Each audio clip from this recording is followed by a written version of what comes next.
नमस्ते इंडिया।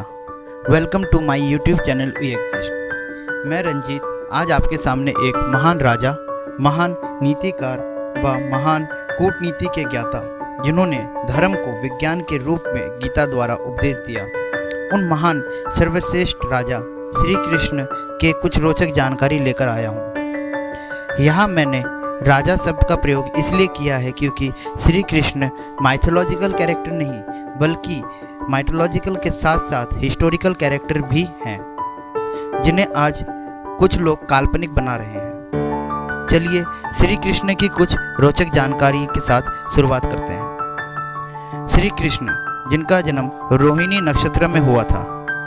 भगवान श्री कृष्ण के खड्ग का नाम नंदक, गदा का नाम कौमुदिक व शंख का नाम पंचजन्य था, जो कि गुलाबी रंग का था। भगवान श्री कृष्ण के धनुष का नाम सारंग व उनके मुख आयुध चक्र का नाम सुदर्शन था। वह लौकिक, दिव्य शस्त्र व देव शस्त्र तीनों रूपों में कार्य कर सकता था।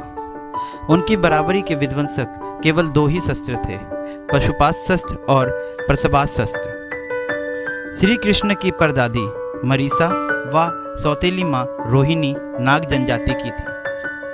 श्री कृष्ण से जेल में बदली गई यशोदा पुत्री का नाम एकनंस था, जो आज विंध्यवासिनी देवी के नाम से पूजी जाती हैं। जैन परंपरा के मुताबिक भगवान श्री कृष्ण के चचेरे भाई तीर्थकार नेमिनाथ थे, जो हिंदू परंपरा में घोर अंगरीश के नाम से प्रसिद्ध है। भगवान श्री कृष्ण अंतिम वर्ष को छोड़कर कभी भी द्वारिका में 6 महीने से अधिक नहीं रहे। भगवान श्री कृष्ण ने अपनी औपचारिक शिक्षा उज्जैन के संदीपनी आश्रम में मात्र कुछ महीने में पूरी कर ली थी। कलेरे पट्टू के प्रथम आचार्य श्री कृष्ण को माना जाता है। भगवान श्री कृष्ण के रथ का नाम जैत्र था और उनके सारथी का नाम दारुक व बाहुक था। श्री कृष्ण के त्वचा का रंग मेघ सामाल्य था और उनके शरीर से एक मदक गंध निकलती थी। हम लोग जानते हैं कि अर्जुन सर्वश्रेष्ठ धनुर्धर था, परंतु वास्तव में कृष्ण इस विद्या में भी सर्वश्रेष्ठ थे। यह सिद्ध होता है कि जब मर्दक राजकुमारी लक्ष्मणा का स्वयंवर था, तब वहाँ भी एक द्रौपदी स्वयंवर की तरह प्रतियोगिता की गई थी, जहाँ अर्जुन और कर्ण दोनों ही असफल हुए थे। तब श्री कृष्ण ने लक्ष्य भेद कर लक्ष्मणा से विवाह किया था। भगवान श्री कृष्ण ने कई युद्ध और अभियानों का संचालन किया, परंतु इन तीनों सर्वाधिक भयंकर थे।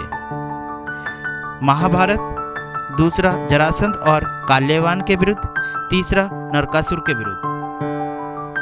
श्री कृष्ण ने विश्व प्रसिद्ध चाणूर और मुष्टिक को युद्ध में हराया था। श्री कृष्ण ने 2 नगर की स्थापना की थी, द्वारिका और पांडुपुत्र द्वारा इंद्रप्रस्थ।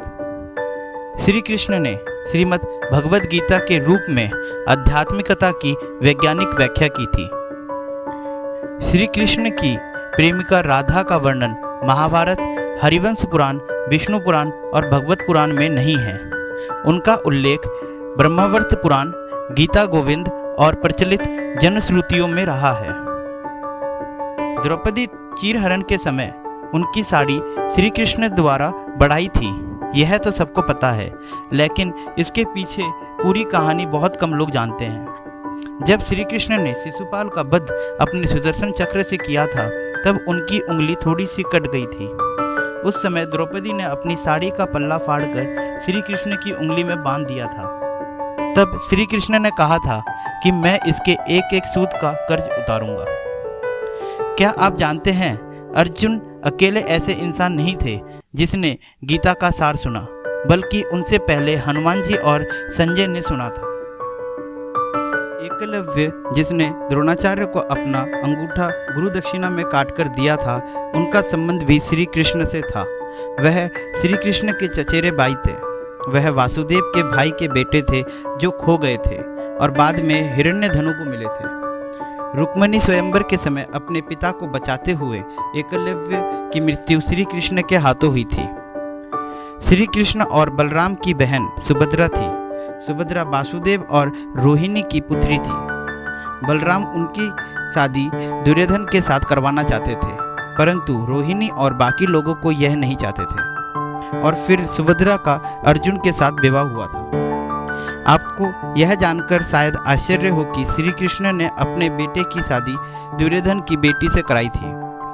श्री कृष्ण के बेटे का नाम संभा था और दुर्योधन की पुत्री का नाम लक्ष्मणा था। श्री कृष्ण की 16,108 पत्नियां थीं, जिनमें से 8 रानियां थीं। उनके नाम हैं रुक्मिणी, जाबवंती, सत्यभामा, कालिनंदी, मित्रवंदा, सत्या, भद्र और लक्ष्मणा। श्री कृष्ण ने अपने गुरु को अपना मृतक बेटा गुरु दक्षिणा में लौटाया था। आपको पता है कि जगन्नाथ धाम में जगन्नाथ जी की मूर्ति में आज भी श्री कृष्ण का दिल रखा हुआ है। जब श्री कृष्ण की मृत्यु हो गई थी तब उनको जलाने के बाद उनका हृदय वहाँ नहीं जला था।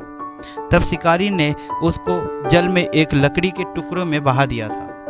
बाद में यह हृदय उड़ीसा के राजा को मिला और उन्होंने वह हृदय जगन्नाथ की मूर्ति के भीतर रख दिया।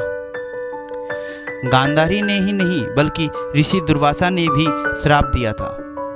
गांधारी ने श्राप दिया था कि जैसे उनके आंखों के सामने उनके सारे पुत्र मर गए हैं, वैसे ही श्री कृष्ण का वंश और उनके आंखों के सामने समाप्त होगा और द्वारका नगरी समुद्र में डूब जाएगी और यदुवंश समाप्त हो जाएगा और तुम देखते रहोगे। और दुर्वासा मुनि ने जब श्री कृष्ण के पास आए तब उन्हें एक गलती के कारण श्री कृष्ण को क्रोध में श्राप दिया कि उनके पैरों के कारण ही उनकी मृत्यु होगी। Thanks for watching the full video and wait for next episode on Krishna as a mythological and historical character. Like, share and subscribe my channel.